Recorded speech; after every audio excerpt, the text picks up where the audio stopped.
বিনা দাওয়াতের মেহমান আমার বাড়িতে আইসা অন্ন ধ্বংস করতেছে। মা এসব তুমি কি কইতেছো? আব্বা কি আমার বাড়িতে সবসময় আয়? এই তুই চুপ কর।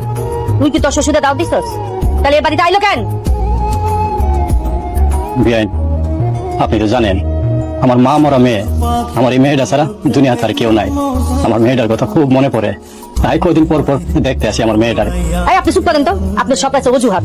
মাইয়াদের দেখতে আইছি, নিজের বাড়িতে তো খাওন পান না এত ভালা ভালা মাছের মাথা, মাছের টুকরা, মুরগি, এটি খাইতে আহেন কদিন পর পর। মাইয়ার কথা কইয়া শুধু শুধু আমার আবার সামনে আমার দোষ দিতেছেন, ছোট করতেছেন আর নিজেও ছোট হইতেছেন। মারে আমি এখন যাই। হ্যাঁ খাইয়া যান, খাইয়া যান, পেটটা বইরা খাইয়া যান। তোমার সাথে আমার একটা কথা আছে। কি কবা শোনা? কও। ভাবি শুনলাম তোমার শাশুড়ি নাকি এইদিন তোমার গায়ে হাত তুলছে। কইছিল যে আমার কটা কাপড় চোপড় দিয়ে দিতে, বুঝছো? কাপড় চোপড় গুলা আমি না ধুই নাই, বৃষ্টি বাদলের লেগে আর কি আমার